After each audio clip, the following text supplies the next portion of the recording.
Son immense portée spirituelle serait-elle la preuve de ce lien avec d'autres mondes?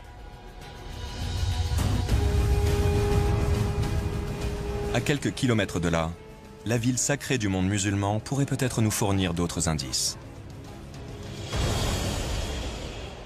Le grand rituel des pèlerins qui se rendent à la Mecque consiste à entrer dans l'enceinte où se trouve la Kaaba, la structure cubique, et de tourner autour de la Kaaba 7 fois dans le sens des aiguilles d'une montre.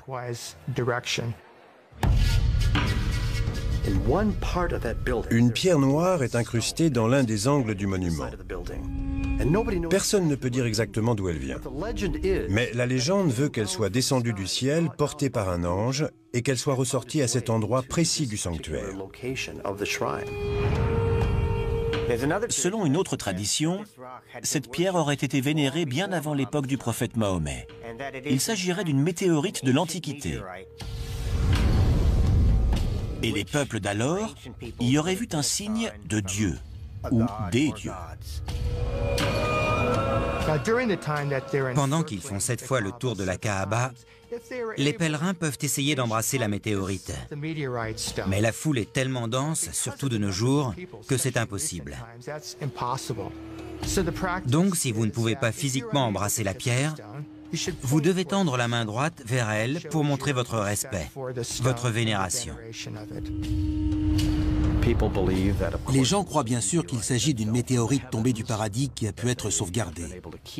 Ce ne sont plus que des petits fragments, car elle s'est cassée, mais ils l'ont préservée en la maintenant dans un cadre en argent. C'est un magnifique artefact.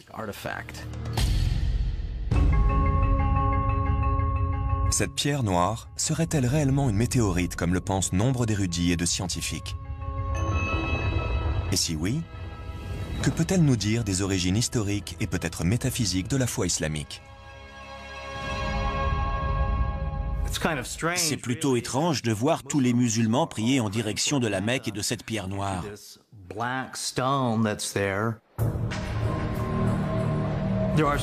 On raconte que la Kaaba de la Mecque dégagerait une certaine énergie, qu'elle stimulerait les gens, développant leur spiritualité et améliorant leur santé. Peut-être que ça vient de cette météorite, de cette pierre noire d'origine extraterrestre. Aujourd'hui, en raison de l'immense valeur spirituelle de la pierre noire dans la religion islamique, il est formellement interdit d'en effectuer une analyse scientifique.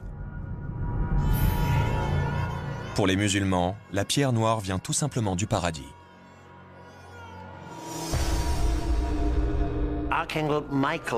L'archange Gabriel est descendu du ciel pour transmettre un message écrit à Abraham. Et ce message était enfermé dans une pierre. Et cette pierre est désormais dans la Kaaba. On dit que c'est une pierre du paradis.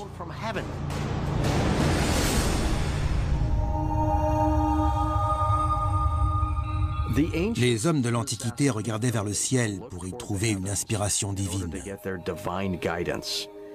On pourrait être en face d'un cas de ce genre.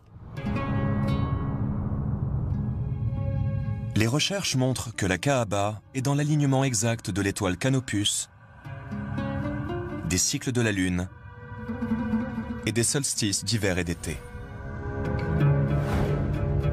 Mais où et comment nos ancêtres ont-ils pu obtenir un tel savoir en astronomie? De la même manière que les planètes tournent autour du Soleil, les marches en cercle autour de la Kaaba sont une référence symbolique aux alignements des astres de l'époque.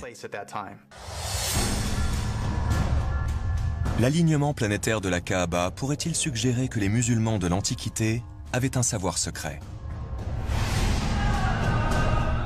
Leur vénération pour la pierre noire ne serait-elle pas une commémoration d'une ancienne rencontre avec des extraterrestres? Pour les théoriciens des anciens astronautes, la réponse à ces questions ne fait aucun doute. C'est forcément oui. Et ils ont pour preuve supplémentaire toute une série de grottes à des milliers de kilomètres de là.